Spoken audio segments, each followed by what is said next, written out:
Hay muchos temas sobre la mesa y por eso le aprecio la deferencia y que nos haya tomado la comunicación en esta mañana el secretario de Hacienda, Arturo Herrera. Secretario, muy buenos días, ¿cómo está? Muy buenos días, Luis. Bien, bien, con mucho trabajo, pero bien. Un gusto poderlo saludar, aunque sea en situaciones tan complicadas como las que estamos viviendo. Oiga, primero empecemos por una buena. Ahí están los datos de crecimiento que se publican ya por INEGI en este último trimestre. ¿Qué nos dice sobre el tema?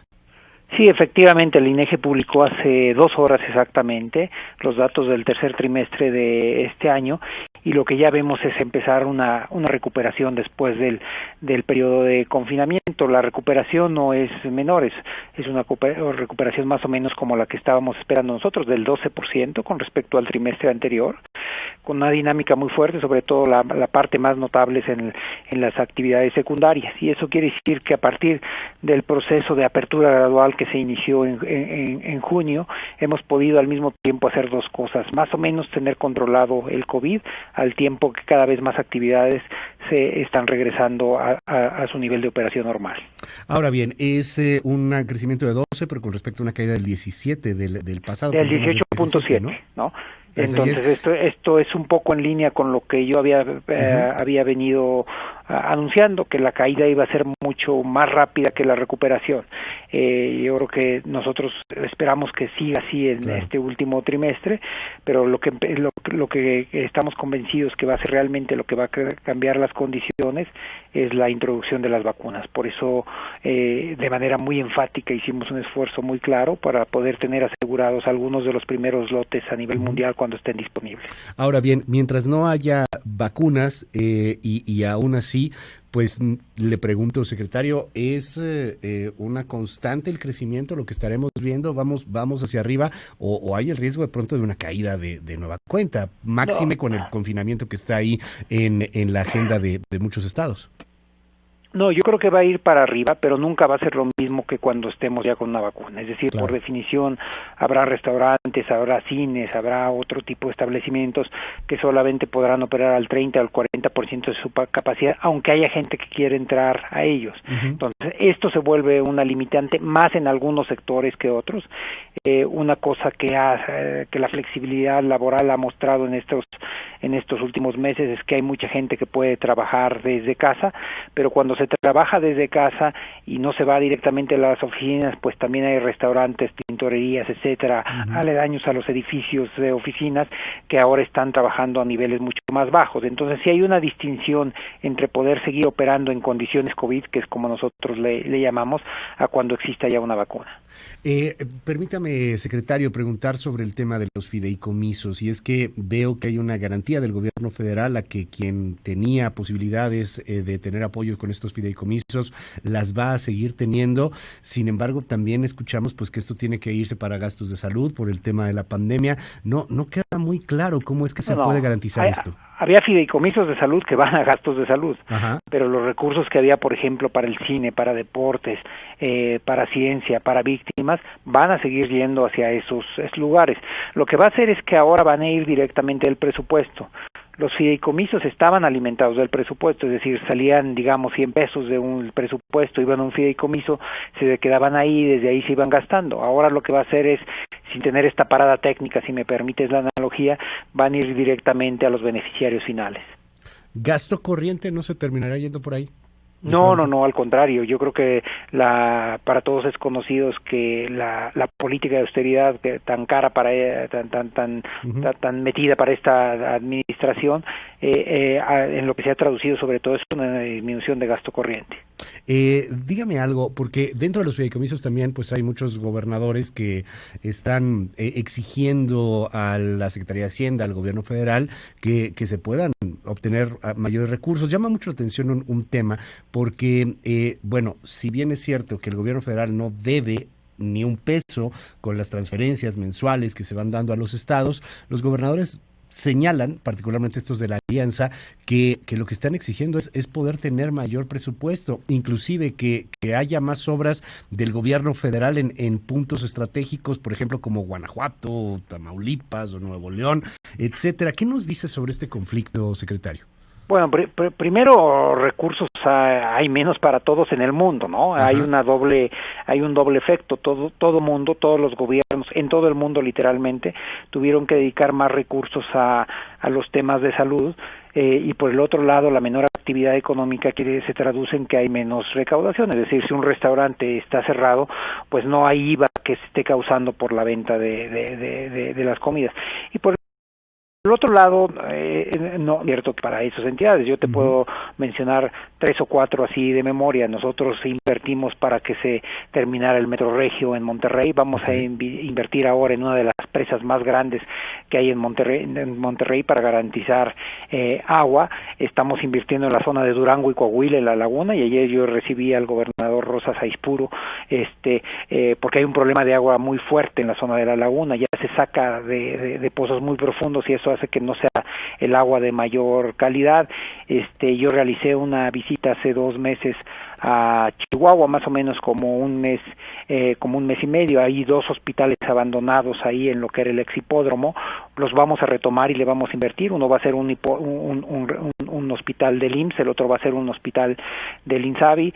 Yo he mantenido ese tipo de diálogo abierto con el gobernador Corral, que por cierto es una de las figuras más destacadas de este grupo de aliancistas. Yo tengo una relación extraordinaria, y si me permites, Luis, nada más para aclarar un tema, porque hay un problema con una liga del Senado.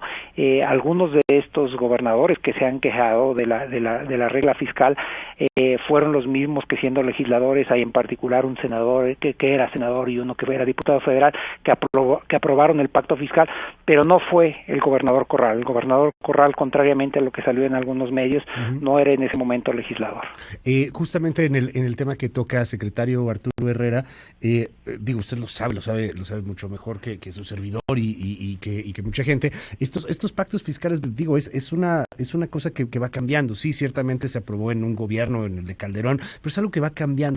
Son cosas que van evolucionando con el tiempo. Yo no sé hacia dónde evolucionaremos en algún momento, si algo como los Estados Unidos, en donde los estados cobran cierto porcentaje de lo que sería el ICR y lo demás ya lo dejan de una manera un poco más autónoma, lo cual les da muchísima más autonomía y soberanía en cuanto al cobro de impuestos, o si tendremos que ser todavía un poco más centralistas. Pero yo ahí sí quisiera conocer qué opinión tiene con respecto a esta propuesta y con respecto a lo que están exigiendo algunos estados. Es necesario ciertamente darle recursos a otros estados, como dice el presidente López Obrador, por un asunto de humanismo, que no pueden generar tanta riqueza como otros, pero pues hoy, en medio de la crisis, hay quien dice, oye, podríamos sacar más recursos. ¿Qué opinión tiene, secretario? Mira, son 3 temas relacionados a ello, ¿no? Primero, hay ciertas potestades fiscales que ya tienen las entidades y que por razones políticas, y eso lo reconoce todo el mundo, no se están ejerciendo. El más claro era la tenencia, ¿no?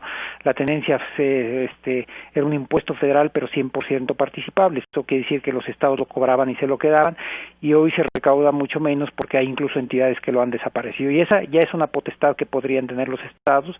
Por ejemplo, tan solo para la Ciudad de México debe representar una pérdida de entre 3,000 y 4,000 millones de pesos por año, por no estar como estaba antes. Y claro, todo el mundo tiene que entender que cobrar más y tener más potestades pues, significa, no es necesariamente lo más popular políticamente. No. Segundo, hay una diferencia entre nosotros y otros países, y es que una parte muy muy importante de los recursos viene de fuentes no tributarias, en particular del petróleo, y el petróleo se saca pues en la zona del Golfo, en la zona del sureste, no se saca en ningún estado, pero sí implica recursos para todas las entidades. Entonces, una parte importante del pacto fiscal asegura recursos que no vienen de contribuciones realizadas en estados específicos. Y el tercer punto es, hay 2 principios que deberían funcionar mejor en México, que eran unos principios tradicionales sobre los que estaban construidos los pactos fiscales anteriores al 2007, que eran el principio resarcitorio, que es tratar de regresarle un poquito más a los estados que producen los impuestos, y el principio compensatorio, que es tratarle de dar un poco más en los que tienen más problemas, niveles de marginación más altos. Y esa parte se puede refinar, pero lo que no podemos hacer, Luis, es que esto sea un juego de suma cero, que sea que darle a un estado quitándole a otro, porque si no eso va a ser políticamente inviable. Incluso Lo que tenemos que hacer es, y es lo que yo he propuesto abiertamente, tener una discusión abierta de qué es lo que queremos del país y de dónde va a venir los recursos. Finalmente, secretario, y insisto, le aprecio mucho la deferencia en este espacio, hay ahí la duda en torno a un asunto que también exigen gobernadores, pero también mucha gente, empresarios, etcétera, se cuestionan los grandes proyectos de esta administración por muchas cosas. El asunto de las Dos Bocas, el asunto del Tren Maya en medio de una pandemia, esta crisis financiera, quizá no era lo mejor meterle tanto presupuesto a estos proyectos emblemáticos que salen muy caros y que tienen un cuestionamiento en cuanto a la viabilidad económica a futuro. ¿Qué nos dice sobre el tema en el marco de la confianza, justamente? No, yo creo que al contrario, y esto es lo que tenemos que nosotros hacer un esfuerzo más para aclararlo.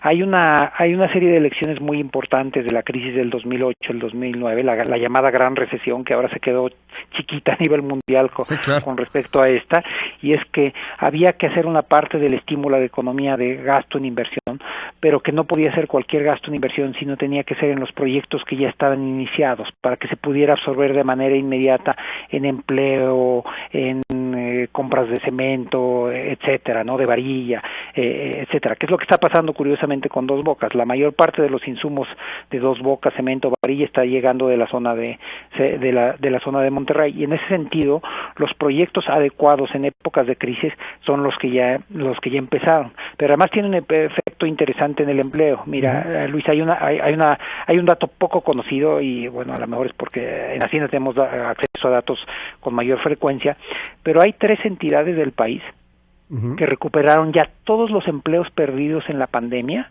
y generaron más. Son en ese orden Baja California, Tabasco y Chihuahua.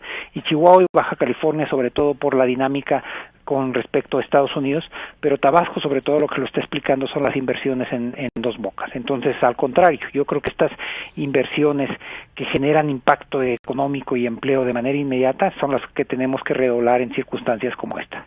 Secretario Arturo Herrera, le aprecio mucho estos minutos aquí en MBS Noticias. Esperamos seguir platicando pronto. Muchísimas gracias, Luis. Hasta luego.